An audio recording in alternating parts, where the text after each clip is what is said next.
આવતીકાલે લોકસભાની ચૂંટણીની મતગણતરી છે ત્યારે અત્યારે વાવ વિધાનસભાના જે મતગણતરી એજન્ટો છે એ અત્યારે લોકનિકેતન અહીંયા દહીંની પ્રસાદી લઈ સુકન કરી અને પાલનપુર જવા માટે નીકળ્યા છે ત્યારે ધરણીધર ભગવાનને પ્રાર્થના કરું કોઈ પણ પ્રકારના વિઘ્ન વગર આ મતગણતરી પૂરી થાય અને તમામ એજન્ટો એક ખુશ મિજાજ સાથે જે ઉત્સાહ અને ઉમંગથી જાય છે એ ઉત્સાહ અને ઉમંગ સાથે જીતી અને પરત ધરણીધર ભગવાનના દર્શન અને જે આસ્થાને માનતા હોય ત્યાં દર વખતે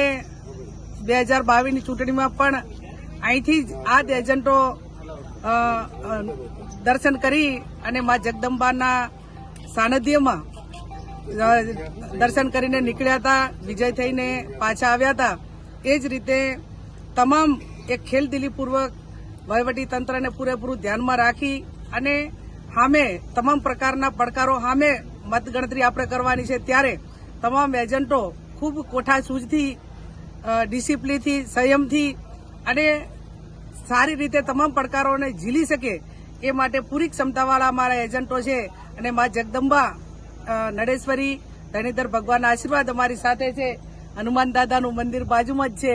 એટલે કષ્ટભંજન હનુમાન દાદા પણ અમારી સાથે છે અને અમારો વિજય એ નિશ્ચિત છે।